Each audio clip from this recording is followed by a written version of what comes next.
you found the skeleton, how would you tell it's a dinosaur? You personally, how would you decide? Well, interesting question. I don't know. I don't know research on that.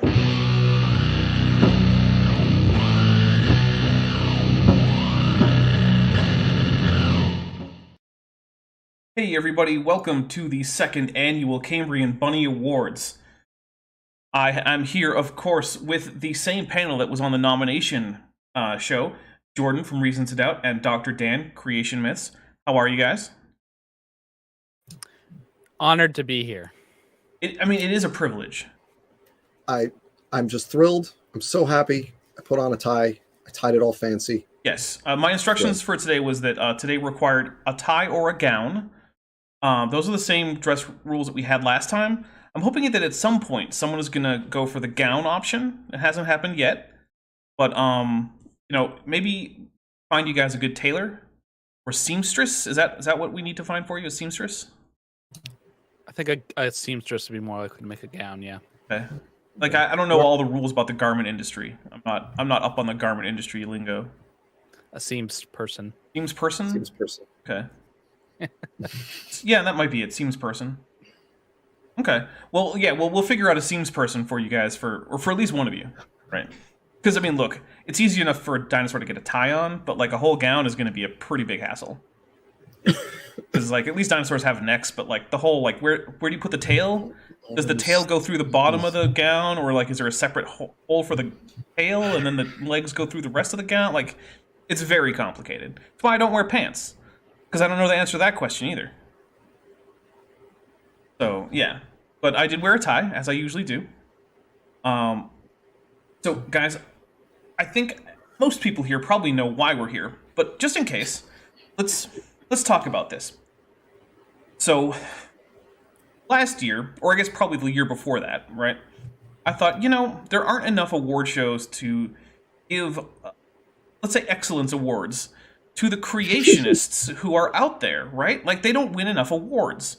Like no one's gonna give like Ken Ham like a Grammy or something. Like it's just not gonna happen.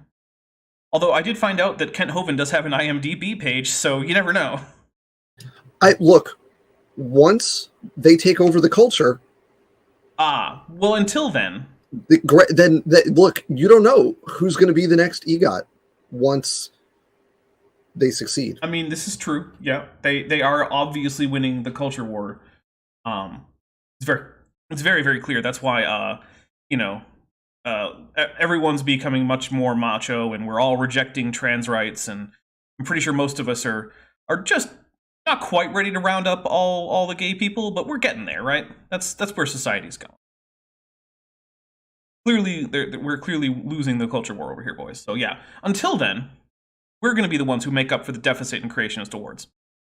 In case anyone was worried about that, that was me being facetious back there. Putting that out there. It's going to get clipped. Some Creationist is going to clip it and be like, see? Dapper Dino has betrayed them all. Yeah. It's that dry sarcasm like a fine red wine. You got to be careful with that on the internet. Yes. So, because of this dearth of awards for creationists, I created my own award, the Cambrian Bunny. Now, so far, none of the winners of the Cambrian Bunny have contacted me to receive a trophy. They can. I will get them a digital trophy because this is an online award. But if they want a digital trophy, I will absolutely send them one. They haven't requested, but, they can. So, we came up with 4 categories. And we have one big rule, which is you can't win the same category in consecutive years, because we felt like there would be a few names that would run away with some of the categories if we did that, and we want there to be like a bit of a mix. So for instance, one of our categories is worst behaved. Well, Kent Hovind is going to win that every single year if we don't have some kind of rule preventing it. So Kent Hovind won last year for being a convicted spouse abuser, which, once you're convicted of a violent felony, it's really hard for you not to be the worst behaved in your demographic there. Somehow, had he been eligible, he would have topped it this year, I think. Yeah, never say never. I Hovind, think you gotta give him this. Like he doesn't rest on his laurels. Like he meets it, and then he's always pushing to the next level. Yeah. Always pushing. He doesn't want to just be at the top of the leaderboard. He wants the first 5 entries. Pioneering new boundaries of awfulness. Here's my counter, Yeah. though. Technically, these awards are for things that happened during the calendar year of the previous year. So these are the awards for 2022. And technically, most of the stuff that's recently come out about Kent Hovind was stuff that happened in 2019, 2018. We might have to at some point discuss the rules on this, because as stuff comes out, we might have to be a little fuzzy with the time frame in terms of, what's it, what because there's like a little bit of fuzz of like, when does the movie have to be released to be eligible for the Oscars? Like there's a little, it's like calendar years are a little bit, we'll figure it out. Okay, I mean, look, in case you guys haven't caught on in the audience, this is an award show that matters literally to no one. It's just for fun. None of this matters. The only rule, I think, is the prohibition on consecutive winners in the same category. Yeah, I think other than that, there are no rules. I'm not really going to bend on that. Although if you tried to bring up, like, well, Kent Hovind was mean to a kid in, like, 1982, I'm like, yeah, I don't care. Yeah. Which he probably was, to be fair. But, like, So anyway, our categories are worst argument, worst use of the English language, almost entirely because this is a primarily English language channel. If I wanted to stay up with other stuff, like maybe I would add in like a worse use of the Spanish language. But if you guys checked out Spanish language young earth creationism, it is so boring. I did it. I spent like an entire day just listening to Spanish language young earth creationism, and it's just exactly the same as what English speaking young earth creationism was doing 15 years ago. Yeah, it's just not worth it.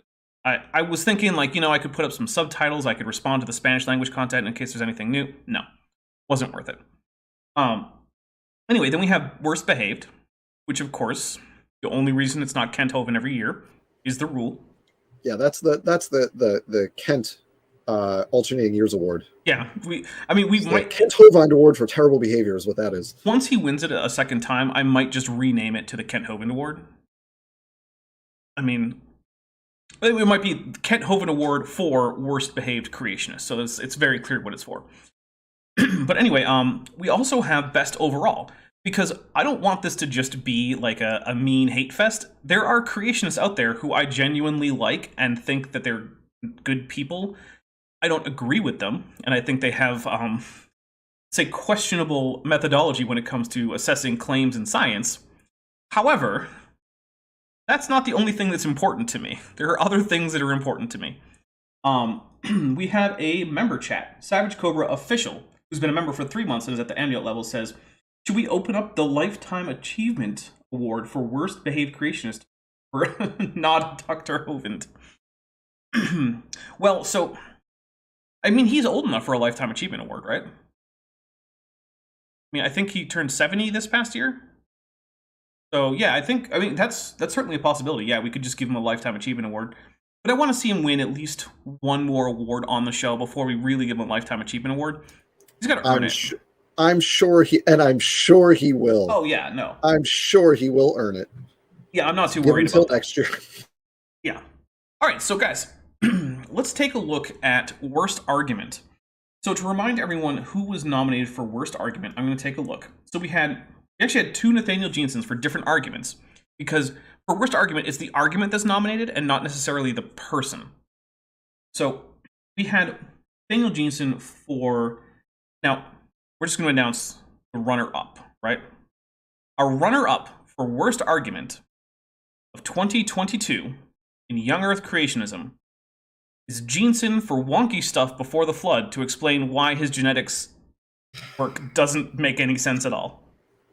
So, right. I know you nominated him, so how do you feel, Dr. Dan, about Nathaniel Jeanson not winning?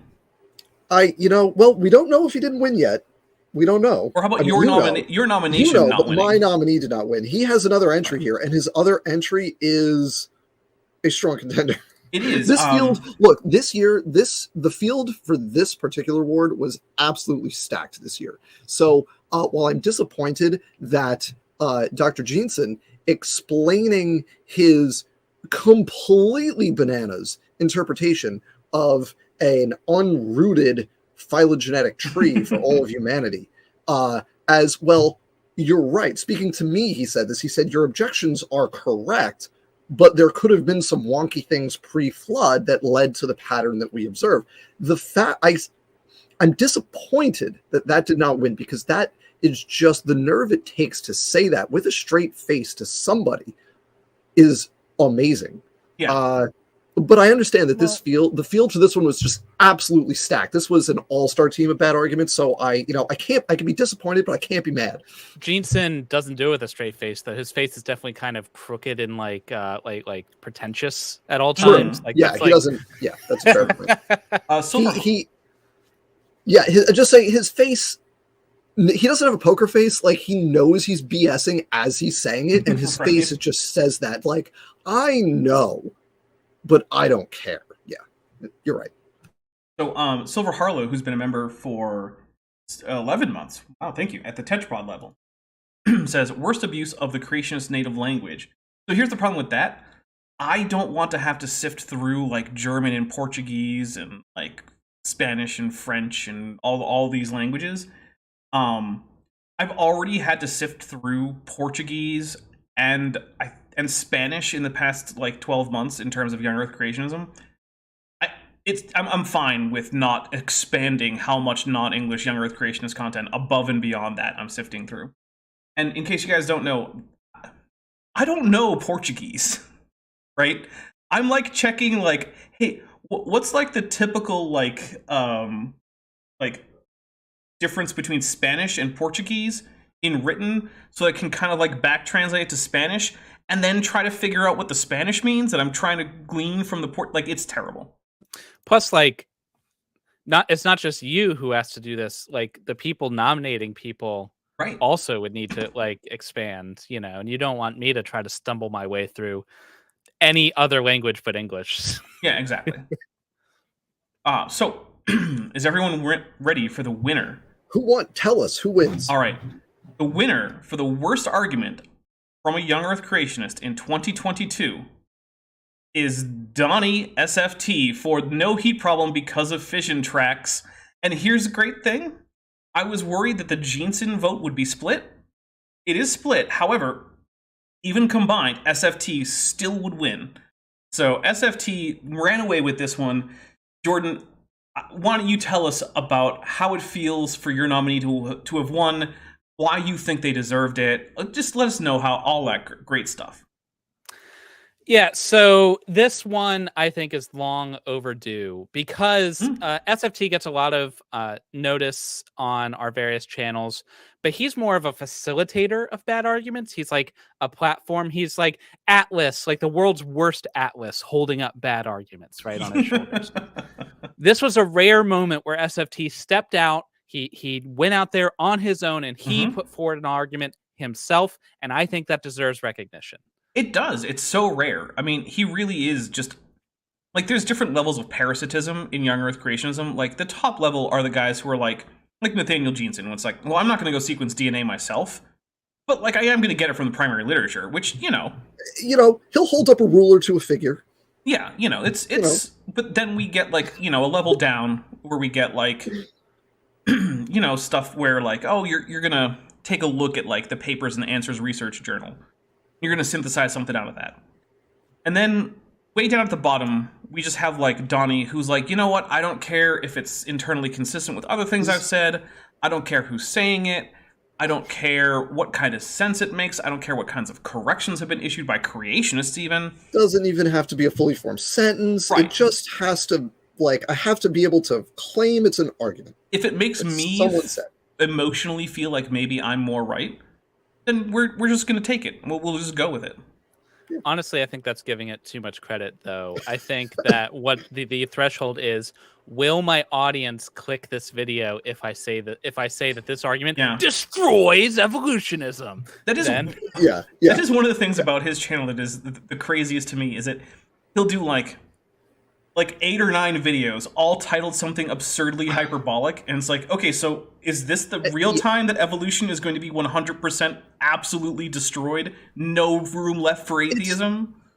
How many endgame videos are we going to have? It's a bit of a cried wolf situation, right? Because, as someone who really seeks to take an argument and deconstruct it, and then that's the end. If I do an argument, if I say, I'm addressing this argument, I'm going to make a video on that argument, and that's it. Because if I have to make 9 more videos destroying that argument, then you know what you know about the first 8 videos? They weren't any good. They suck. Right? So I don't know why you would do that. Forget about to your audience, but just to your own self-respect. Why would you do that? Yeah, well, I guess it's because people keep clicking. No, before we move on from this, though, Jordan, can you just take a second to just yeah, in case anyone forgets just how glorious this argument was, just take a second. So for those who have never watched this channel before ever, or Erica's channel or anybody's, the heat problem is a thing in young Earth creationism. Basically, their model requires that the Earth is vaporized from various sources of heat. Right? Now, Jordan, I want to make sure this isn't you saying that. This is the creationists themselves saying that, right?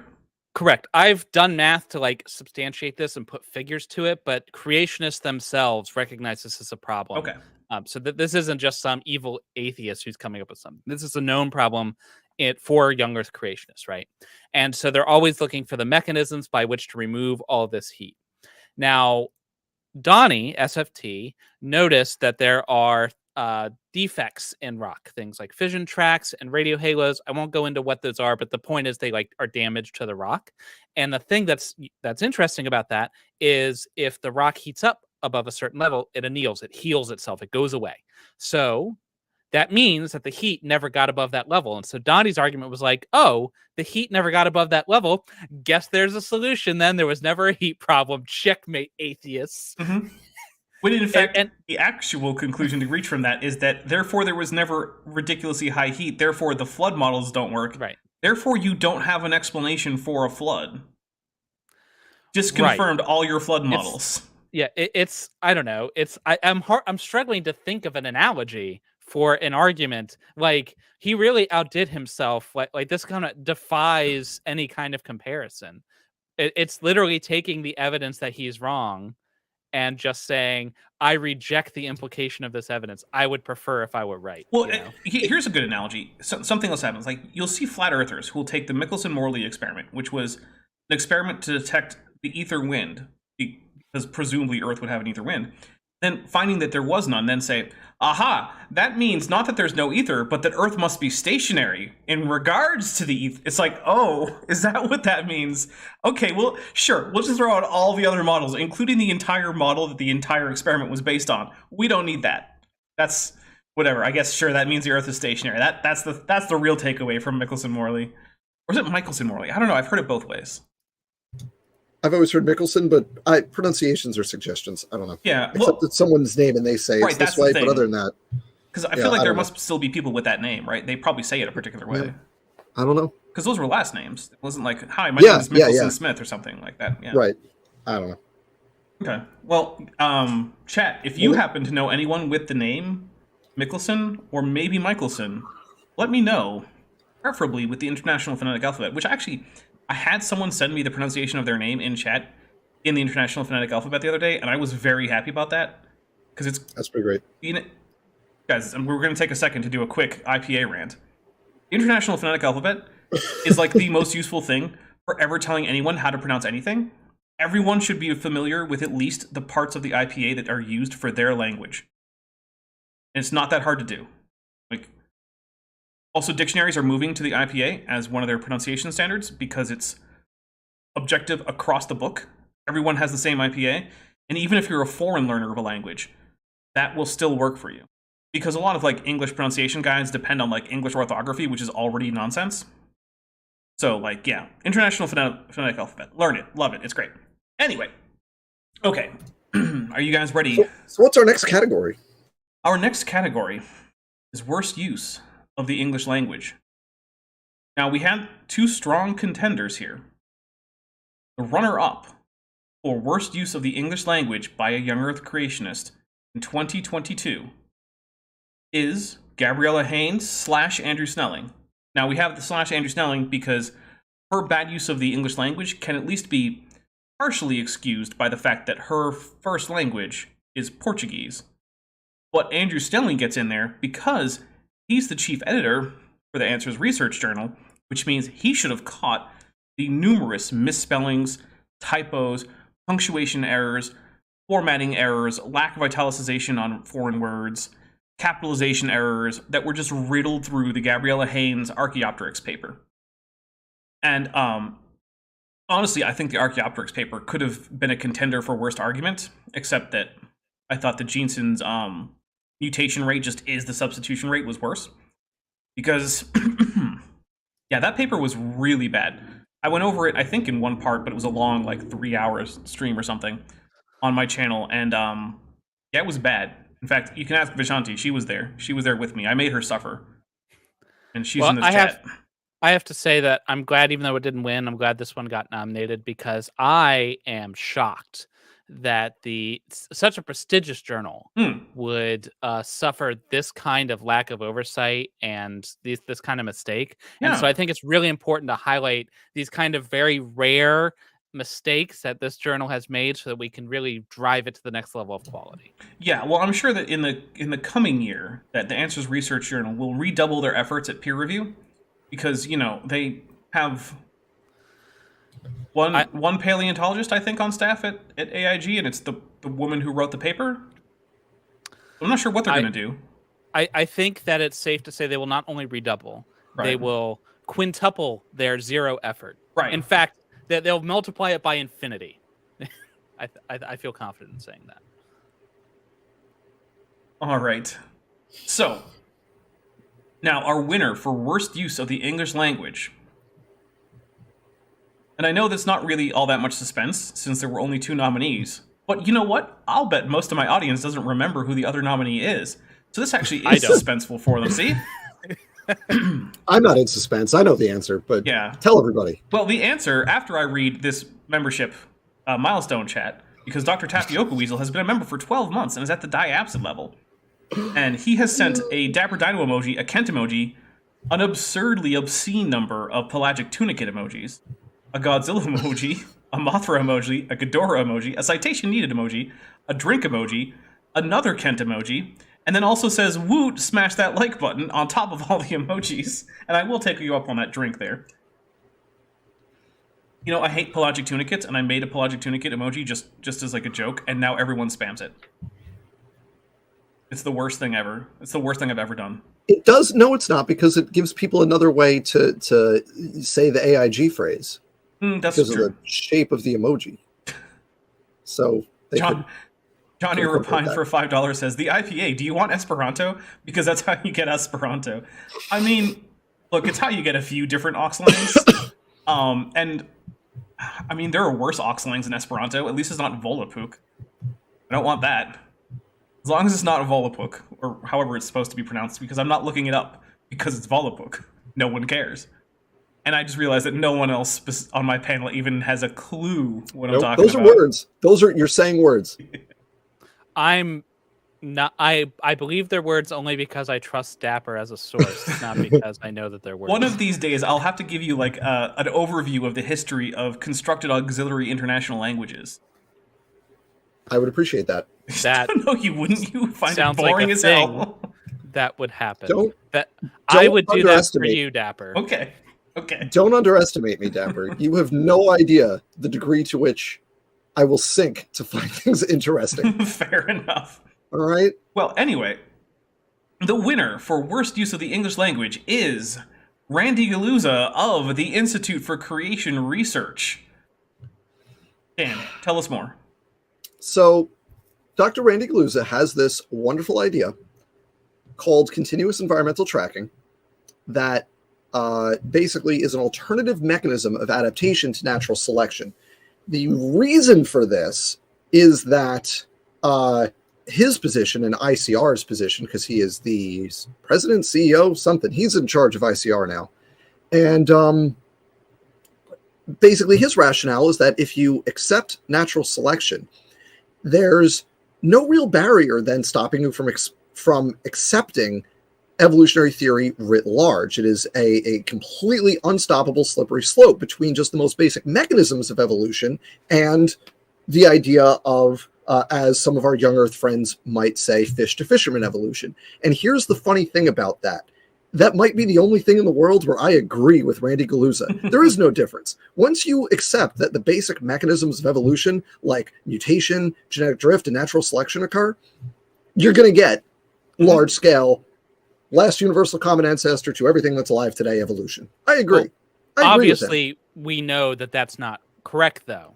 So what's the alternative? So he says instead, you have this continuous environmental tracking where organisms will detect their environment and respond in it's a little bit wishy-washy on the words, conscious, directed, whatever way to that. Now, that was disproven in an experiment in 1942. So that's not right. But the use of English language for this is that he repeatedly, every time he brings this up, begins by personifying the process of natural selection and says that nature has a conscious hand in this process. And he attributes that to people who are actually, like evolutionary biologists. He thinks he thinks that everyone else thinks this about nature. Right, that we personify things. We give agency, conscious agency to living things as they adapt to their environment through the process of natural selection. He could be corrected in this misconception if he read a little-known book called On the Origin of Species by Charles Darwin. Okay, what is it again? That's On the Origin of Species by Charles Darwin. Charles Darwin. Not ringing any bells. D-A-R. Darwin. It's not a well-known publication, and it's quite old at this point. But if Dr. Galuza was to pick up that book, he would read at length about how this is not a conscious process, so there's no personification happening. It's difficult to talk about it to non-scientific audiences without kind of using that language. But it isn't correct to do so. And Darwin explains at length exactly why this is the case. And every evolutionary biologist and every biologist since then has understood this.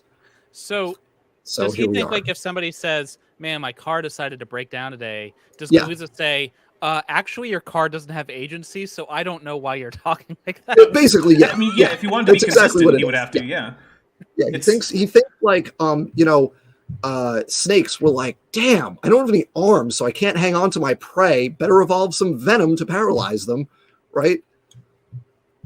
Yep. Although, which is weird because his own internal idea also seems to be imparting a huge amount of agency onto individual organisms. Yes. Which is like, yes. Why is it a problem when you think other people are doing it, but not a problem for you? Because it's God-given agency. Oh, right. That's why. That's why. Yeah. But so the winner, the thing he's winning for here is his repeated, despite many times being corrected. Like, I know people who have corrected him. Other young Earth creationists have corrected him on this. His I know former he's aware employee, Jason Lyle, has attempted to correct him on this. And Dr. Nathaniel Jeanson, Harvard graduate, who knows what natural selection is. Harvard graduate Nathaniel Jeanson correcting you. I mean, he went to Harvard, guys. That's it, right? That's it. I don't know if you've heard of Harvard, but despite being it's a big corrected deal. on this repeatedly and at length by other young Earth creationists, Galuza and the rest of ICR continues to make this misrepresentation. Let's be fair, and they've earned this win. The reason the rest of the ICR does it is because they're on Galuza's Because, paycheck. Yeah, either you do it or you leave. Right. Yeah. All right, so that's our winner there. So a couple things. Steve Areno joined the channel at the tetrapod level. Welcome, Steve Areno. I see that the other members have already sent you your tetrapod emojis. Also, Vadim Slamovsky-Radchenko asked, how many of those are there? And I believe he's asking about international auxiliary languages. I don't know, because I can always find new ones. But like off the top of my head, I can think of like Volapük. I can think of Esperanto. There have been like 4 or 5 different versions of Esperanto updates that have all been attempted. There's Interlingua, there's Interslav, which is supposed to be a Interslavic auxiliary language for all the Slavic-speaking countries. I know of at least one for Germanic languages. I've seen a few others that were supposed to be like international auxiliary languages for like East and Southeast Asia. Yeah, there's lots is the answer. It seems like every few years, some new person is like, I'm going to be the one who actually makes an international auxiliary language that people actually use, and it becomes a new standard for international communication, and it never catches on because all the people who care to have such a language already speak Esperanto, despite its flaws. And that's basically the entire group of people who care about international auxiliary languages enough to learn one. So, yeah, they're already all speaking Esperanto. But also, Johnny Rapine for $5 says, does Joseph's myth include an IPA guide for Reformed Egyptian? That's actually an interesting question. So it definitely doesn't have the IPA because it hadn't been invented, as far as I know at the point. But there are notebooks that contain what are, according to the notebooks, called a grammar of Reformed Egyptian, which includes glyphs with translations as well as attempts at a pronunciation guide. You might be shocked to learn that these pronunciations have absolutely no relation to any Egyptian, especially not any Egyptian corresponding to the word that is supposed to be translated, nor the glyphs in question correspond to known hieroglyphics with the meaning or with anything like that pronunciation, which I'm sure you're shocked to hear this about Joseph Smith, the renowned prophet and Egyptian translator. But as it turns out, now if you ask like Mormon apologists, they will come up with ideas like, well, they're not in his handwriting, so we're pretty sure this was just being made up by his scribes. Well, his scribes' diaries say that they were taking notes from his dictation about the grammar, so they were getting it directly from him, but maybe they were lying. Okay. So is this like Mormon pseudepigrapha? Mm-hmm, basically. And so, even if we say that the scribes were all lying, we have the papyri that Joseph Smith translated to make the Book of Abraham. It doesn't say what he says it did. It's just a normal funerary text for a man named Hor. That's it. And the areas where in his facsimiles, the facsimiles deviate from what you would expect Egyptologically, both in the glyphs and the actual subject of the art, is exactly where the papyri have lacunae. Curious, isn't it? The lacunae are little holes in the papyrus where there just isn't anything there. Yeah, so exactly where the pictures that you get in your Pearl of Great Price and other works book are odd and from an Egyptological standpoint, that's exactly where we just don't have that part of the papyrus. So he had nothing to go on. So he just made up whatever he wanted to fill in the hole. Yeah, honestly, I have trouble looking at the Joseph Smith papyri and then coming away understanding how anyone can both know about those and also end up being a Mormon. Like, I can get still being a Christian, but like, specifically a Mormon, I don't get it. But hey, you know what? Counterpoint. Scientology exists. That's a good point. That's a good point. Yeah, the Mormon Church does claim those are different papyri. However, they match like exactly to the reproductions in the Book of Abraham. So, unless they were fabricated specifically to mock Mormons, which seems unlikely given that they're verifiably ancient Egyptian documents, I'm not seeing it. Anyway, we're not here. Very forward-thinking Egyptians. Yeah, they were like, one day, thousands of years in the future, on a different continent we don't know anything about, some guy. Screw those guys in particular. Okay, so next up we have worst behaved. Mm-hmm. All right, so this was another twofer, wasn't it? Where the same esteemed young earther received 2 nominations. No, actually, in this case, there were only 1 nomination per person, but there were still only 2 nominees. Oh, okay. Because my fellow panel members, each of them were occasionally lazy in that they didn't actually come up with nominees for each category. I think we actually said the same thing for this one, basically. It could have been that, yeah. I think I didn't do the language one. We all did worst behave, but Dan and I independently, I think, nominated the same. Okay. For essentially the same reasons, if I recall. Yeah. All right. Yeah. Well, our runner-up for worst behaved young Earth creationist in 2002, keeping in mind that Kent Hovind can't win because he won last year. What year? 2022. Thank you. What did I say? 2002. Oh, no, it's not 2002. I don't know who was the worst behaved. Maybe Dembski in 2002. He was lying about a lot of stuff back then. I was going to say maybe it was Kent, but I think he was still in prison at the time where he wasn't getting not young Earther. Dembski might be young Earther. I don't know. Yeah, probably one of the ID guys at that point because a lot of them are closet young Earthers. Anyway, let's keep going. They like to take the James Tour thing where it's like, well, I don't know how old the Earth is, but then they're super sympathetic to young Earth arguments. Yeah, just coincidence. Yeah. Anyway, the runner-up for worst behaved young Earth creationist in the year of our Lord 22, sorry, I don't know what year it is Nathaniel Jeanson. Yeah. Runner-up, Nathaniel Jeanson. So let's talk about why Nathaniel Jeanson was nominated. So, Dapper, your wording for this was perfect, so just Say exactly what you said last time for this, because it was. I nominated him for being such a little bitch. Because everything, up until just like this month, like this week, Just yesterday. yesterday, he is so pissy about the fact that no one in the entire world, except for like Ken Ham, even the other AIG people, even the other geneticists at AIG, has not Georgia said a Purdom, word. no one gives a shit about Traced because everyone can tell that it's not the way to go. This is wrong. Even Georgia Purdom, the one person who you would think would just take a paycheck, be like, "Oh yeah, no, Jeanson is great." The actual geneticist at AIG, not a word. No. The best we've come is like Rob Carter being like, "I think we should look at human ancestry and the DNA. Yeah, that does seem like a good idea. I don't know if this is it, but I like that we're trying." Like, yeah, A for effort. This just shows that Jeanson's book is like the Atari ET of younger really, we're gonna find like 5,000 copies of Traced in a dump somewhere in Mexico in a few years. It's gonna happen. Yeah. It's gonna be like the shreds of paper that they line the reptile tanks with at the Ark Park. Oh yeah, there you go. We've got 5 million copies of Traced. They're not selling. We do. One thing I'd like to point out, and I'm sure we'll talk about this more later, but the fact that Jeanson just got runner-up, and I know the next category is best, and he's definitely not nominated for that. Jeanson did everything he could possibly do to win this year and still failed. Yeah.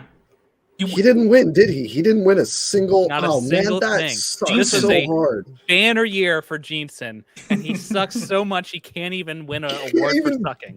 Can't even win a Cambrian bunny, man. That is, Doctor. Look, and I just want to say, can I just take it aside and speak directly to Dr. Jeanson, because I know that he watches my channel, and he probably, if he watches my channel, then like. There's a fair chance. Or maybe he just Googles himself, or maybe he just like Googles himself and it won't come We'll up. have to add Make him. sure you tag Jeanson. I'll add him to the name of this right now as we speak. Let's see. Cambrian, the second annual Cambrian Bunny Awards. Nathaniel. Featuring Jeanson. runner-up Dr. Nathaniel. Featuring runner-up Harvard PhD Dr. Nathaniel Jeanson. When it's Jeanson, does he use an EN at the end or an ON? What does he use? Jeanson. It's a JEASNSON. Yeah. S-O-N, okay. Like God, that is just on. Yeah, Jeanson. God, thank you so much for pointing that out. That just warms my. I mean, I'm disappointed that Wonky Things or I'm using the mutation rate as a substitution rate didn't win best arguments, but that was a really tough category, and Donnie really left it all the field for that one. But man, what's a guy got to do to get like a fake award for doing the new title? Someone category. The new title is Nathaniel Jeanson loses a loser competition. Let me go back a moment before that digression and just speak to Dr. Nathaniel Jeanson directly.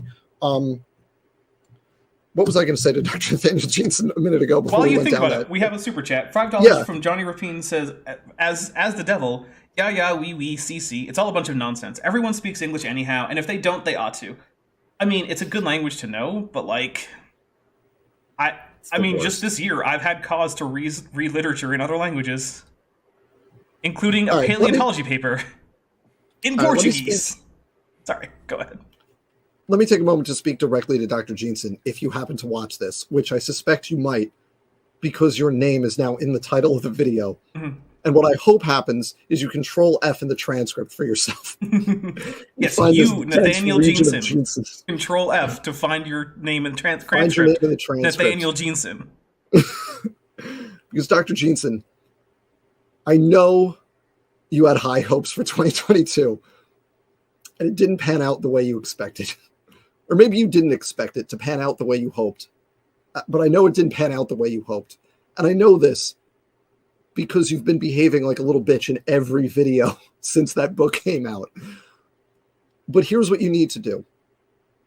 Actual science. Just one time. Big ask.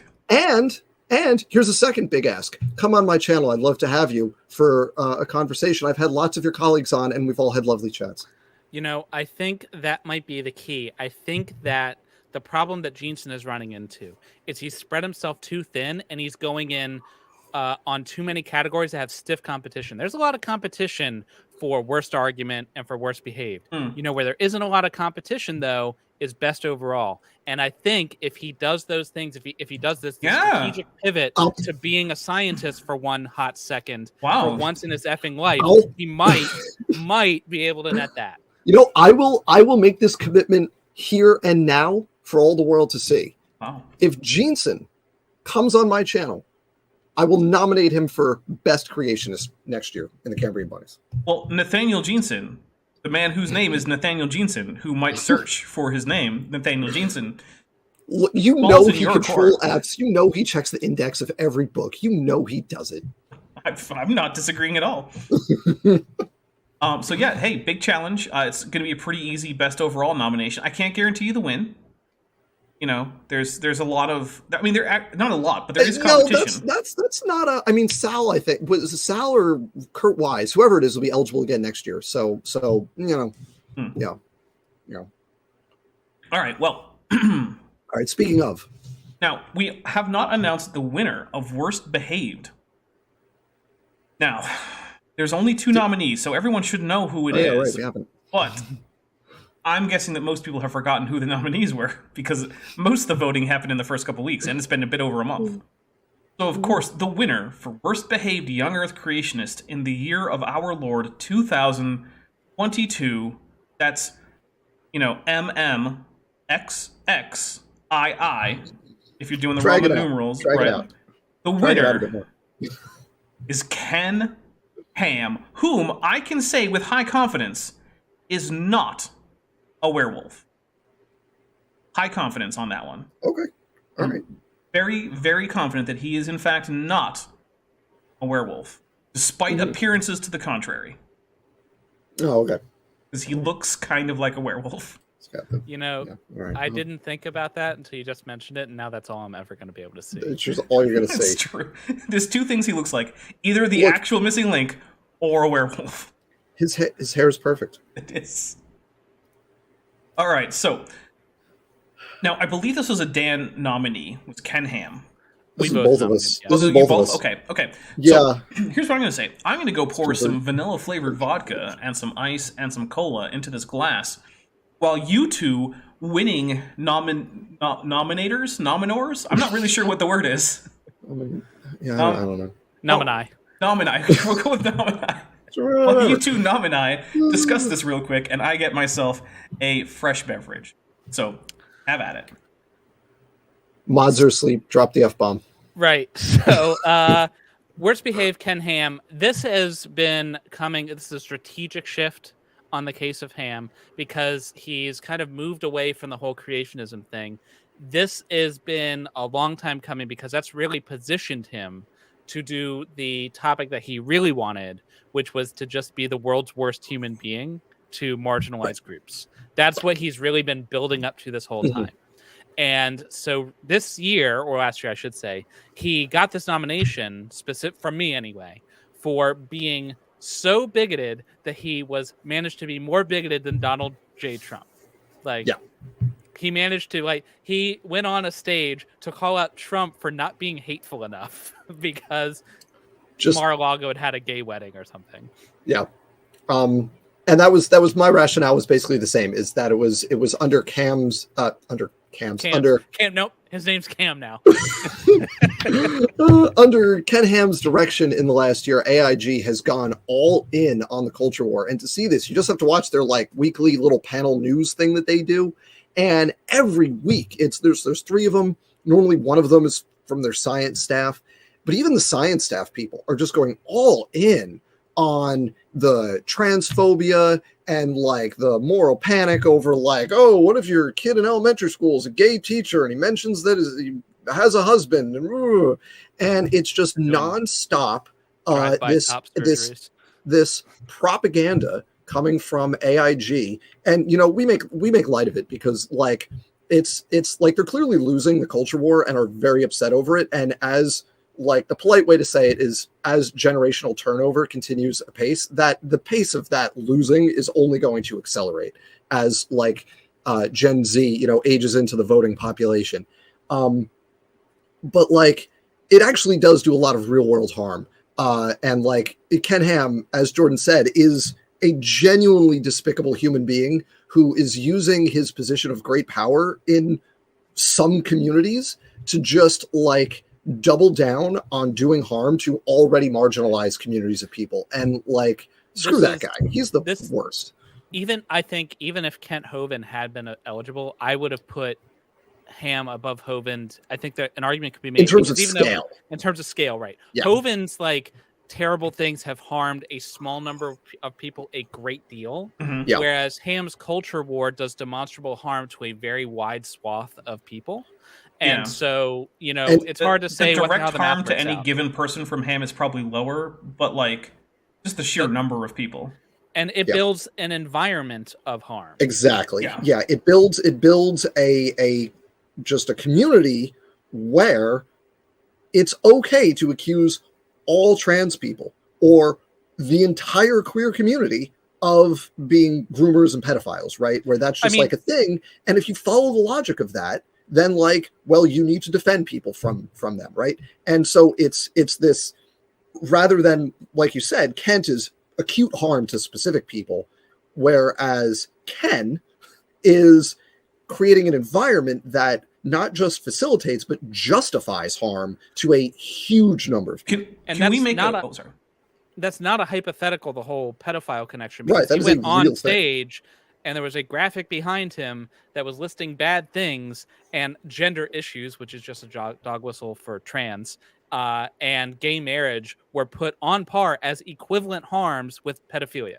Yeah. Like these three things. I think we need a new rule. If you come across a creationist and his initials are KH, you should probably run the other way. Yeah, it's bad terrible. news. Bad news. Mm-hmm. Yeah, that was a well-deserved win for Ken Ham in that category. Now, I do have a member milestone chat from Mel DeBorn, who's been a member for 5 months and is at the Saropsid level. Thank you very much. That's one of my higher levels of the memberships. I really appreciate that. And Mel DeBorn says, Dr. Jeanson's failure reminds me of a rule that my parents taught me. The biggest failures aren't good enough to be interesting and aren't bad enough to be entertaining. Thank you for reminding me. Yeah. I mean, come on, Jeanson. Counterpoint, I find Jeanson very entertaining personally, but I'm a glutton for punishment. But well, find I am drawn to his work like a moth to a flame, and I'm always horrified every time. And yet you've never read it. Not a and I've never read anything he's ever written. It's once, weird. ever. It's so weird. It's so weird. I can't believe how much you criticize him without ever having read a single sentence of anything he's written. A paper, nothing. I've never read. I'm not even sure you've seen the cover for Traced. I don't even know what Jeanson looks like. I've never seen his face. I don't know who this guy is. Just a name. I think he's a short Asian woman. Oh, possibly. That's a surprise. Yeah, you wouldn't think it with a name like Nathaniel Jeanson, right? But hey, yeah, I've never been exposed to his work. I don't know. No, he's completely a mystery. We just dislike him because we think his conclusions are wrong for dogmatic reasons, because we are putting our hope or something in the godless religion of evolutionism. Evolutionism. Provide us with something. We all just want to sin, and we're afraid of judgment. And right, I forgot. Yeah. This is depravity. Yep. This is definitely one of those like you only believe in evolution because you're horny type situation. Yes. Mm-hmm. Yeah. I mean, definitely. I am horny. That does nothing to do with my belief in evolution. Two separate things. Thing. My favorite one is when creationist puts that to someone and it's like, I don't know. I mean, I'm in a monogamous heterosexual relationship with my spouse. Like, what do you want from me? And it's like, I don't know. I'm in a relationship with my spouse who is a stay-at-home mom. Like, I'm almost like what is this, the 1950s? Yeah. Which, hey, no shade on stay-at-home moms. That's a lot of work. I watched my mom be a stay-at-home mom, and she worked her ass off. So, anyway, we are on to our last category, guys. Our last category, and in case everyone is wondering, these don't normally go for like the full 2 hours that I normally stream, right? These are relatively short. Our last category is the one where we leave it on a high note, because, like I said, this is not just supposed to be a hate fest, right? We can all acknowledge that there are like tiers to creationism, hence why I also did a Young Earth Creationist YouTuber tier list. Now, And we did a professional tier list too. we did, and I believe we even gave a few people like relatively high rankings.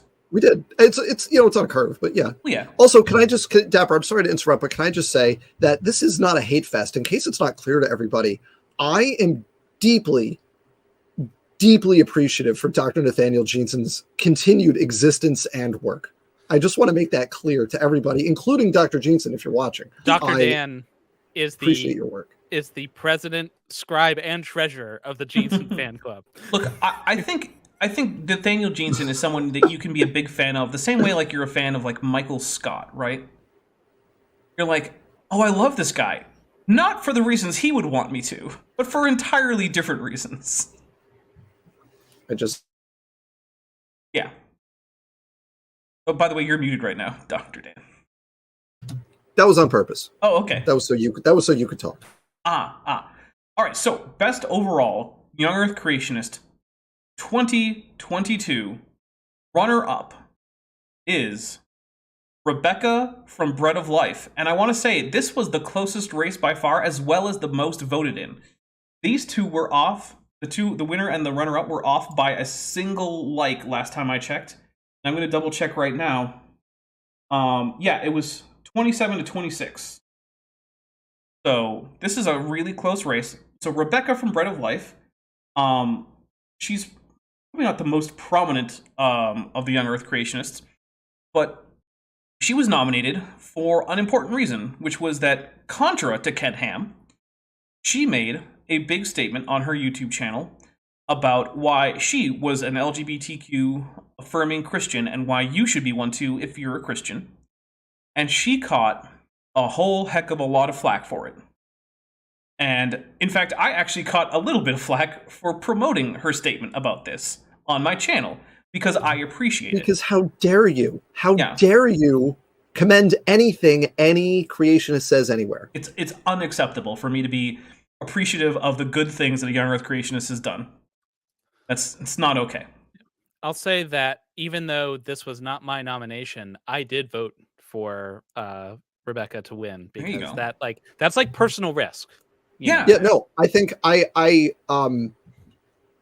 think this category could have gone either way, and I really do think that Rebecca deserves a lot of credit for making that argument and taking a lot of heat for it and sticking to it. She deserves a lot of credit for that. Rebecca, if you happen to see this, I appreciate that you had done that. That was a good job. And also, on a more personal note, Rebecca has on occasion actually reached out to me to just to check in, say, hey, how's it going, Dapper? Was thinking about you, wanted to make sure you're doing okay. And like, just out of the blue, just like, hey, this is someone I've come into contact with and I want to make sure he's doing okay. And you know what? I really appreciate that. I have a lot that I disagree with about Rebecca. A lot. However, that she would just take time out of her day to just check in with someone whom, I mean, my interactions with her have been very limited. But she was just like, I was thinking about Dapper, check in, and not just once, but more than once. And I'm like, you know what? That's the sign of a stand-up person. I might not, want to get into a deep conversation about science with Rebecca, because I did that once, and I don't know if I need to do it again. But on the other hand, if Rebecca wanted to go grab lunch and, catch up, I would absolutely go grab a lunch with Rebecca and see how she's doing and, just have a chat.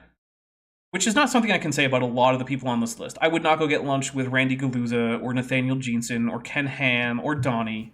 I would 100% get lunch with every one of those people. That would be hilarious. I'll tell you what, you record the lunch and I'll watch it later. I'll do it I would do it in a one-party consent state, and I would record the entire thing. Good. Yeah, in-person lunch, so that way the one-party thing definitely works, because, hey, I'm not a lawyer, but I've seen people get in trouble for recording conversations from a one-party state where the other person was in a two-party state. Don't do that. Not a lawyer, but also don't do that. I feel like it's not legal advice for me to say don't break the law. Like, does that count as legal advice? It's nothing we're saying is legal or medical advice or business advice or any other form of advice. Might count as legal advice were you a lawyer. Oh, well, I'm not. But you're not. So. Ask a lawyer. He's a carnivorous dinosaur, so it's okay. I mean, it's fine. I feel like that describes a lot of lawyers. Anyway, on the topic of Rebecca, before we move on to the winner in this category, I want to say I've been on her shows a couple times. Always been a very pleasant experience. She's very nice. Oh yeah. And it really, going against the grain like she did was a lot. So that takes guts. Yeah. And I mean, I really appreciate that. It's very rare that we find that. Could have won this category. Oh yeah. Well, I mean, she almost did, right? There was one vote away. So the winner for best overall young Earth creationist in 2022, which I'm going to double check. So in the year 1443 AH, after the Hijra, if you're using the Islamic religious calendar, we got to make sure, right? We want to make sure everyone knows when this was. You're the master of suspense. You know that? Which is also 5782 if you're using the Jewish liturgical calendar there. I want to make sure that that's also clear. So in that year, that is 2022, the best overall young Earth creationist was Peter from Paleologos for basically repeatedly taking other young Earth creationists to task when they say obviously and demonstrably wrong things that they could get right and still be young Earth creationists. They just choose not to. And also, speaking of catching flack from his own side, Peter sure does catch a lot of that. In fact, he's been accused of being a Catholic, which is the worst thing you could possibly be. Can I just completely unrelated to anything, can I just say how much I, as a spectator with no rooting interest at all in these fights, can I just say how much I derive entertainment from when one group of fundamentalist Christians criticizes a different group of fundamentalist Christians on extremely personal grounds? Yeah. It's really funny to me when that happens. I'm sorry. It's just, I find it very entertaining. What I find most entertaining is when SFT, mainly SFT, but SFT and other young Earth creationists try to do the macho "I'm going to make fun of you on the internet" thing, but they don't realize they're talking to a teenager who are innately skilled at that exact skill set. Peter's clapbacks are amazing. Do not. Peter this is a rule. This is one of the rules of the internet, or not even one of the rules of the internet. Just don't start a land war in Asia. Don't pick a fight with a teenager on the internet. Yeah, no, you will lose. Even if you're right, you're still going to lose. They are better at the internet than you are. I don't care how old you are. I don't care how long you've been on the internet. The teenagers currently on the internet are better at it than you are. So just don't do it. And their memes are spicier. You're fighting them in their natural habitat. You've gone into a bear's cave. Yeah. Don't do that. Yeah, never fight.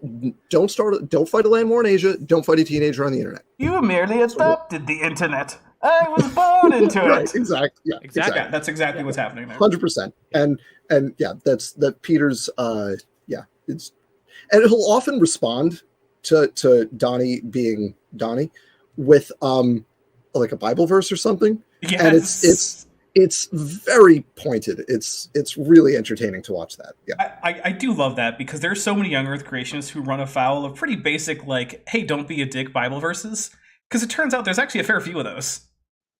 Also, Too Young to Feel As Old has just gifted 5 memberships to the Dapper Dinosaur channel, which have gone to W.S. Wordsman, Joel Duff, Bio Alley, Crypto 457, and I'm going to go with Dr. Legendra, I think? Again, type some IPA if I get that wrong.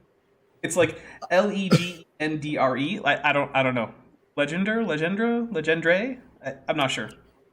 But aside from the spicy memes, the reason that I nominated Paleologos was kind of on the same thing we were talking about with Rebecca, was it's not easy to go against your own tribe. And on top of that, if I think he's 18 now, but he's basically a child, right? So it's doubly difficult when you are so young and a newcomer to the whole thing. It takes courage to stand up to people who are ostensibly your tribe. And for $5, Steve Reno said, also, never get into a battle of wits with a civilian when death is on the line. I was thinking that exact thing, and I didn't want to butcher the line and then get razzed in the chat for it, because I'm sure 5 people in the chat would know the exact line, so I just didn't go there. But I was thinking the same thing. If you ever forget a Vicini line, you can always just go with a Grand Nagus line because the same actor, Brad Nagasek I don't want to. from Deep Space Nine. Well, actually, the Uh-oh. line is never go in against a Sicilian when death is on the line. Ah, there you go. So, Also, Whoever that was in the chat, it's already scrolled past, but you got well actually. So it was Steve Areno, who's also a new member. And Savage Cobra official, not any of those imposter Savage Cobra channels. For $2 said creationists often violate the 9th commandment. Yeah, actually, that fact Which one is came that? up. That's thou shalt not bear false witness against thy neighbor. Or Now, to sum it up, don't lie. yeah, I at risk of removing all credibility, I was raised Catholic, which I know is immediately discredits me in anything apparently because apparently that's a thing. Which I only learned later. As soon as you say you were raised Catholic, that's like, oh well, that explains it. But so I was raised Catholic, and it's been a while since I studied the Bible closely. But I do recall that kind of the point of the New Testament was basically be good to people. That's a big part of it. It's a big emphasis. Like that's kind of the whole thing. So the hate that Rebecca gets, that Peter gets, it's notable. It's notable. Something was brought to my attention the other day because someone, I think I saw it on Twitter. Someone had gone to church, and the sermon there was how to detect other Christians, like get your Christian dar going, right, in the world. And it mostly centered around things like they don't like gay people. And he thought it was curious because if you check what Jesus said about how to figure out if someone is one of his followers, Jesus said, "You shall know them by their love for one another." And he thought it was curious that verse didn't come up at all in this sermon. I feel like that's a verse that maybe some of the people on this list, not certainly Rebecca, and I don't think Peter either, but other than those two, I think that the rest of this list could probably stand to read that verse a few times and think about what was Jesus trying to get at there? Because I don't think that he was trying to get at everyone who disagrees with you about whether or not a particular fossil constitutes a human or not should be accused of being a heretic. I don't think that's what he was getting at. I might be wrong. I mean, I'm not Jesus, and I'm certainly not the author of that gospel. I'm neither of those people. But what do I know? But I think we can agree on this panel that those were real people that existed. We can go that far. I mean, somebody wrote it. Yeah, somebody wrote it. Somebody wrote it. It was written by a person, and Jesus was probably in some a person. cases more than one person. I feel like I feel like everyone can agree that the gospel authors existed. Like otherwise, how would you have the gospels? I mean, were they Matthew, Mark, Luke, and John? No, probably not. I think maybe Luke might have a little bit of a case because at least like there's a consistent throughput from the gospel to Acts of the Apostles. But I think you can make the argument that those were probably written by the same guy. But like, Luke Acts, same author. Yeah. Whether or not it was Luke is right. That's the question. But we can probably at least say that those are probably the artist currently known as Luke. Right. Yeah. Lord Crocosquirrel, who's been a member for 1 month at the amniote level, says, "Hey there, Dapper. How badly did Nathaniel Jeanson lose the loser competition? What did I miss?" Then a Godzilla emoji. Also, AIG is a huge pouch of trouser trouts. I like that. We've been getting some pretty good alliteration lately. The rhyming, that's got rhyming and alliteration. Yeah, no, it's very nice. It's nice. You know, I'll take good. a drink for it, even though technically we're not doing like all the drink triggers. Yeah, we're not doing the game, but it's fine. I don't feel like we have time to go back through all of it, but Jeanson was nominated in 2 categories, and despite having an absolutely banner year, managed to faceplant one last time and win neither of them. We say one last time, like he won't faceplant next year. Like that's still possible. And then one last time for his banner year. Oh, okay, got it. Yeah, just the cherry on top is not winning any. How close was he to the finish line? Not close. Not close. Not close, apparently, because he said that if you add the 2 together, that's true. For worst argument, he still didn't win. Yeah, against for the one where it was only he and Ham, I will double check. Because Ham had to win and run away on that one. There's no way that one was close. Well, let's see. Worst behaved, Nathaniel. Okay, so it was okay. Never mind. I thought that there were a lot of votes for best overall, but I forgot about this one. Ken Ham got 44 votes. Jeanson 8. Oh, that hurts. 8. That's rough. Yes. Man, that's Bro level votes, right? dude. That's McCain losing Indiana bad. That's yeah, real bad. That oof. sucks. I forgot about how wide the divide was there. 44 for worst behaved for Ken Ham. Getting wrecked. I mean, hey, maybe don't pose a danger to the lives of trans and gay people. Millions of people. Millions of people, yeah. Around the world. I was going to say Americans, but no, it's around the world. He has an international following. I feel like the son of a Jewish laborer had something to say on that topic. But I thought it, Maybe. it was like, he gave...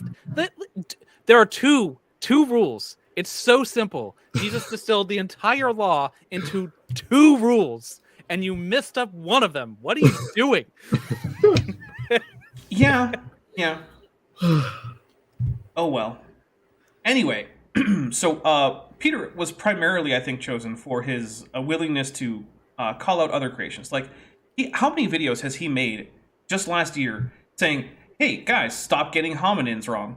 You're getting everything wrong about, like, Australopithecus afarensis. You're getting everything wrong about, like, Homo naledi or Homo habilis or Australopithecus africanus or something.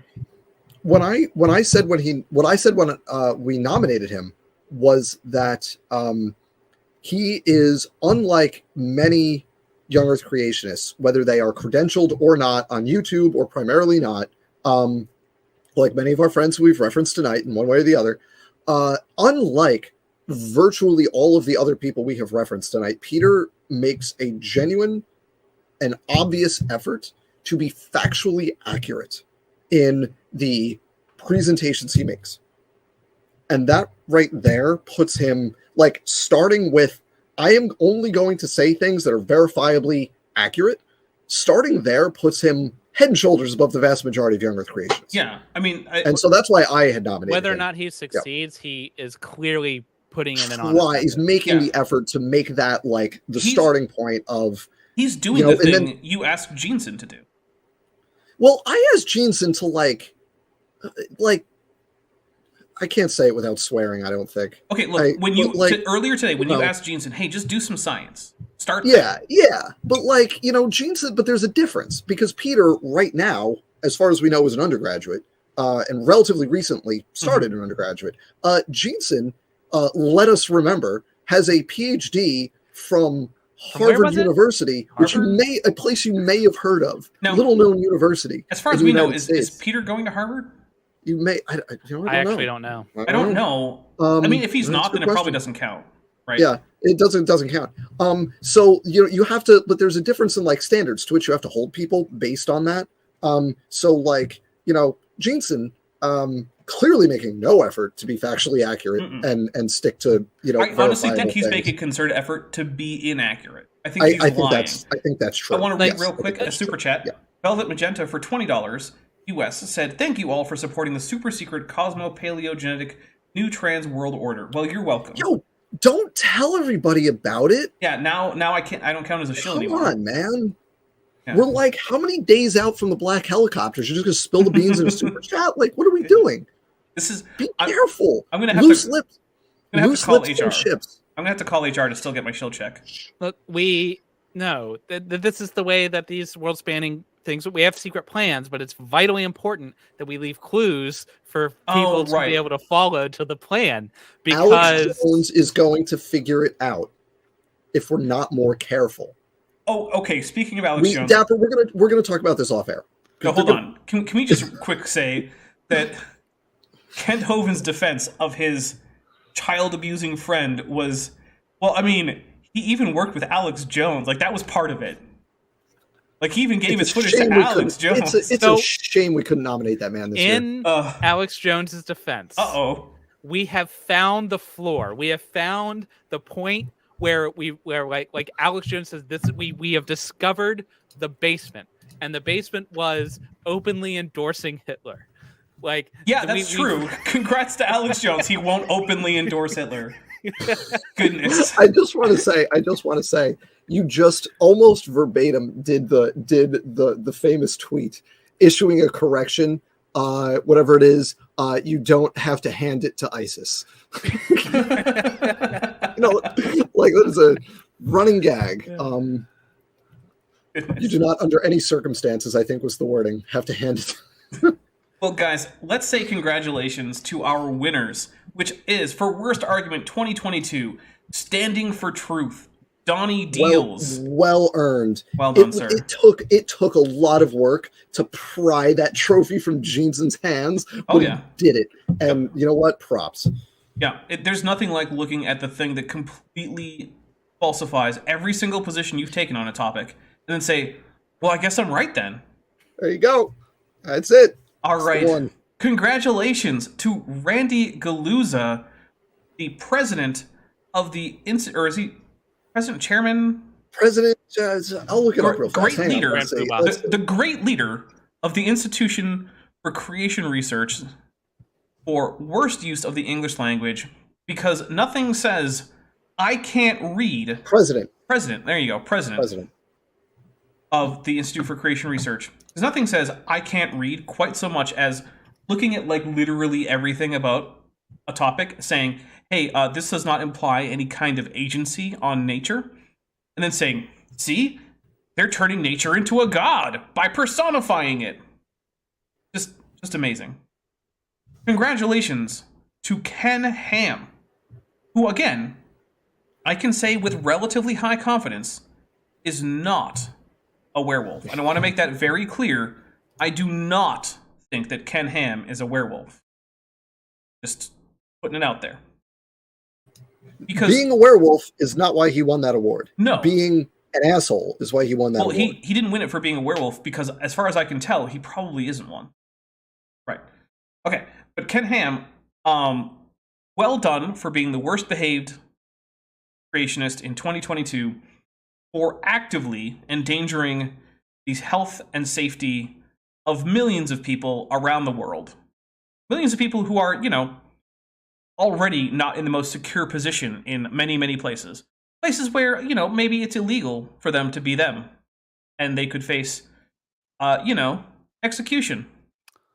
Yeah, because if there's one community that's been deserving a comeuppance all this time, it's the trans community. Yeah, of course. Those dastardly devils. And, of course, our actual heartfelt congratulations to Peter of Paleologos and, of course, the runner-up Rebecca for being the best and second best Young Earth creationist in 2022 for outstanding work trying to correct other creationists as well as trying to get other Christians, well, to be just less of a jerk. At risk to your own reputations with your own side, I guess. And so well done to both Peter and Rebecca. For those who won, which again, Donnie, Randy Galuza, Ken Ham, and Peter, not Nathaniel Jeanson. And not Nathaniel Jeanson. Dr. Jeanson, don't send a message to Dapper Dino because you will not receive a digital trophy. No. If any of the winners would like a digital trophy, please contact me. I can get a digital trophy. There are a number of options. If you would just like a 2D rasterized image, I can get that done. However, if you would like, in fact, a .blend file so that you can 3D print your trophy or so that you can look at it in 3D, I am willing to send various 3D file formats. Like I can send STL, FBX, .blend, a whole bunch of them. Just let me know. And if you would like an NFT, all you have to do is get your wallet credentials to me, and I will take care of the rest. Thank you. Mm-hmm. Yep. That's it. Make sure he gets your wallet key. Very important. Very important. My email's on my channel. Send it to me. Yeah. Well, guys, for those of you who are watching, I hope you had fun with this year's the Cambrian Bunny Awards. My plan is to be back in 2024 to talk about the events of 2023. And hey, who knows? Maybe we'll have a Nathaniel Jeanson nomination for Best Overall. It's on the table. Come on. It's a very low price. What are you gonna do? Just come on. Come on. I do think we already did it once. It was fine. You said it was a great gift to creationism. You know you want a second one. Come on. I mean, that was the one where we found out that despite all the protestations to the contrary from Nathaniel Jeanson's fans, that yes, he is in fact just using the mutation rate as the substitution rate. He is actually making the undergraduate level error that I've been saying for years that he's been making. Yes, he is actually making that error. He told me to my face that that's what he's doing. Yeah, and not like mincing words or implying. No, just I'm pretty sure the direct quote is, yes, I'm using the mutation rate as the substitution rate. I think it was as a substitution rate, but yes. Oh, okay, as a Or substitution. a mutation rate as I think there was one definite. I forget the combination, but yeah, it was. There was the no articles ambiguity. changed. Right, It no was ambiguity. very direct. It was crystal at that point, and that video could have like my Wi-Fi could have been struck by lightning, and I vanished at that exact moment. Like at that point in the video, we're good. At that point, that was the end. I was good. I didn't need anything else. And Savage Cobra Official has It just still wasn't enough to spammed win. a whole bunch of my sack labeled AIG that is full of eggplants, because that's one of my emojis, is a sack labeled AIG containing multiple eggplant. Yeah, look, you go to the you gotta. I don't know about you all, but in my state, we reusable bags only, no more plastic bags. So you go to the farmer's market, bring your bag, get some eggplants. So Who knows what's written on that bag? I can't tell, like you can't tell from the actual image, but if you were to look at like the 3D file that I used to create this, I actually used a burlap texture for the bag. So yeah, it's not like it's a plastic bag or even a disposable plastic or paper bag. This is a burlap sack that you should be reusing. Yeah. All right, guys. Well, thank you very much for coming. I hope you all had fun. I hope you show up next year. But let's also get what's coming up on everybody else's channel, and we're going to start with Jordan because he's on a higher level on this viewing thing. That's it. That's the whole reason. Above, correct. Yes, going the positive direction. So yes, my channel, Reason to Doubt. We are going to be talking about aliens next week. Nice. And after that, I think we're going to be diving into David Fitzgerald's book on mythicism. There's been a small kerfuffle in the mythicism community because, I actually got a tangential mention on Richard Carrier's blog. Wow. Look at you. Coming Moving up in the world. world. Yeah. Moving on up. Look at you. Next so next you need an apartment in the sky. That's right. So if you want to see us, if you want to see the source of the mythicism rage machine, come to our channel. Nice. There's no rage quite like mythicist rage. Fantastic. All right. Dan, do you have anything to announce? Oh man, I actually do have something coming up. Oh. So I have been remiss in doing anything on my channel because between kids and work and being sick with a barrage of germs from 2 small children who attend daycare, you just don't have time for stuff because you'd rather be sleeping. But I actually do have something coming up in the next week or two. I don't have a defined date, but it'll be within the next week or two. I'm going to do this because, I woke up to a treat just yesterday, which was a video from our favorite Dr. Nathaniel Jeanson, in which he has been teasing since Traced came out. And me and some other people, Dr. Joel Duff, Dr. Herman Mays, published either in video or written form critiques of his book. He has been in his regular video upload series on this, which is 15 videos or something long. He's been saying, I'm going to address what the critics are saying. I'm going to do it. I'm going to do it. I'm going to do it. This book came out 11 months ago and he hadn't done it yet.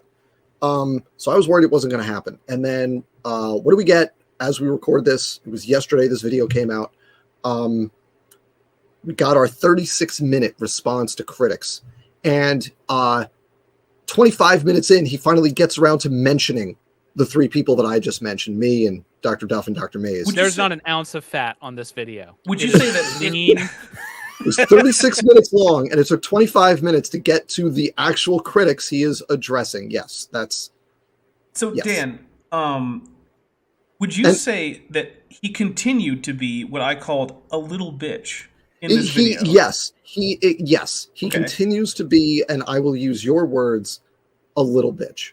Okay. He does not address anything that Dr. Joel Duff says, who his critiques focused on Neanderthals. He does not address anything that Dr. Herman Mays says. His critiques focused on Jeanson's calculations of mutation rates, at the actual nuts and bolts of how he did it. Mm-hmm. Instead, he focuses on me. And I'm just going to spoil it right now because I'm going to do a whole thing on this, but I'm going to tell you the punchline because it's amazing. And I can't wait to spend 20 or 30 minutes on it. Is his critique of me was that, well, he just cites a textbook and says I'm wrong because that's what the textbook says. And he shows a screenshot of my review of his book with a slide with pictures on it, and then a reference in the corner. He says, that's a textbook. He says I'm wrong because the textbook, and apparently you can't question the textbook. The textbook reference is where I got the picture on the slide. It's not where I got the argument. Yep. Critically, he did not play 1 second of that video. He literally did not listen to a word I was saying, apparently, because had he listened to any of that video, he would know that the argument I was making was based on not the textbook I was citing as the source of the picture. And critically, in that video, as I'm showing that picture, I said in the video review of his book, I'm showing a figure from this textbook, and I named the book and the authors because I think it's a really useful figure. I chopped it up to show you the different parts of it, animate in, but it's a really nice figure from this book, which is a really good intro level evolution book. And he thinks that I got the whole argument from that book when all I was doing on that slide was citing the picture. It's perfect. But, so I'm going to do responding to critics in the next week or two on that. I can't wait because he doesn't talk. He literally, of that 36-minute video, it takes 25 minutes to even name the critics he's addressing, and then he spends 4 minutes on the critics. Okay, Joel Duff just said, you should say, Dan, he hasn't watched my video, which you absolutely should say. Should definitely say that. 100% going to say that. Let's be honest, though, for a second. Since I'm not going to be in this video, here's my opinion. It's not that Jeanson didn't watch your video. He watched it. He watched it. He knew exactly what he was saying. It's that no one has contempt for young Earth creationists like young Earth creationists. Totally Dr. true. Jeanson has nothing. He has the lowest possible opinion for his audience because he knows that if they went to your video and watched any amount of it, they would know he is full of shit. And he is so confident that they will not do that, that he didn't even bother. I made that same point about the AIG's website, Young Earth Evolution thing. They made this criticism of, I think, Matt McLean, because Matt McLean knows that birds are dinosaurs, right? Like, he's smart enough to realize it. He's a vertebrate paleontologist. He understands birds are dinosaurs. And they're like, basically, one of their arguments was like, well, creationists are too dumb to understand what he means. And like, how is that your argument that our guys are too stupid? That can't possibly. But that was the argument. That's what it comes down to. I made a video last year criticizing Dr. Nathaniel Jeanson, and I feel like he may have taken it personally. Aww. And it was called "Dr. Nathaniel Jeanson Thinks You're Stupid." I love that video. And I feel like his most recent video is confirmation of that thesis because, as Jordan said, nobody thinks less of their audience than Dr. Jeanson in the Young Earth sphere, right? Yeah. Young Earth. And it's a pretty high bar, given how stupid apparently most of them think they are. Yeah. Nobody thinks less of their audience than Dr. Jeanson. And given how dumb apparently most creationists think their audience are, that's a high bar to meet, right? It's and he exceeds expectations, let's say. All right, well, I'm going to take a look at a calendar to see what's coming up on this channel. So, on Tuesday, the 21st, we are looking for a Matt with Matty. Now, normally that's Matt Powell and Raw Matt. However, as I think most people here can understand, we needed a little bit of a break from Matt Powell. Rough. And Matty drew the short straw with having a name that sounds like Matt. Because I don't know if you noticed, all my Tuesday shows are pun-based. So, Well, they're... Kent with Bent, Matt with Matty, there's Eric with Erica. It's not all I was thinking it's all alliteration, but it's not all alliteration. Yeah, there's Jackson with Jackson. That's just the same word.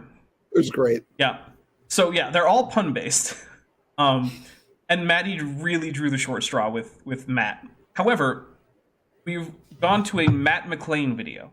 Because Matt McLean, as we've already pointed out here, is considerably smarter than a large swath of young Earth creationists.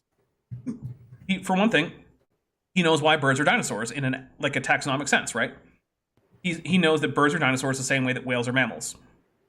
Which, by the way, speaking of Peter wrote an excellent blog post where he just took the birds are not dinosaurs article from AIG and just made it whales are not mammals. And he just swapped everything out for that. And it's like, it's the exact same argument. This argument works just as well for whales aren't mammals. So that's going to be the 21st is Matt McLean on Matt with Matty. On the 23rd, I will be airing bats and giraffes. Sorry, giraffes and dolphins and bats. I don't know. The new atheist nightmares, because we've got a couple of we have a dentist and a guy with an honorary PhD, but they're both just referred to as doctor in this video from ICR, telling us why it is that bats, giraffes, and dolphins all disprove evolution because they're cool. That's the whole argument, is these things are neat, therefore God must have made them, which I don't fully follow, but it is a good excuse for me to talk about giraffes and bats and dolphins, all of which, in fact, are cool. So, I can't complain too much.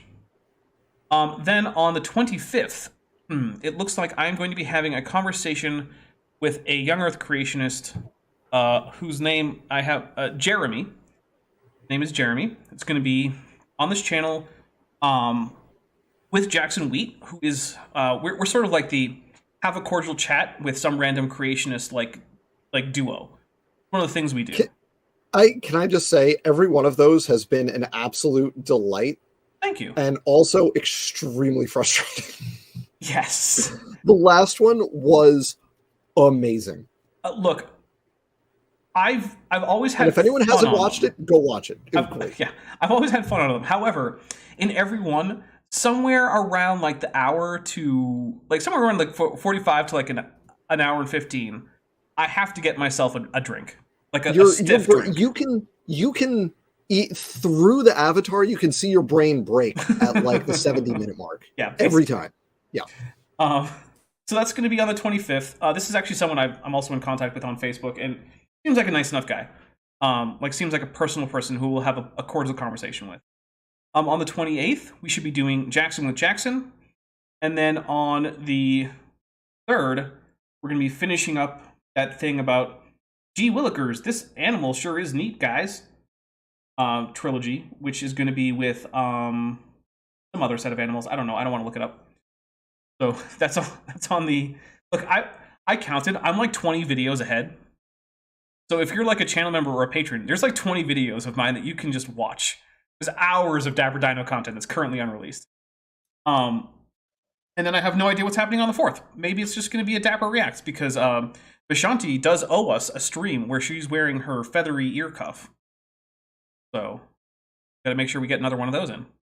That might be the 4th. It might not. I don't know. Guys, thank you very much once again. I'm going to leave you now with the end credits where I ask you to give me money. Have a good night, everybody. Bye. Congratulations, Dr. Jeanson, Bye. for not winning.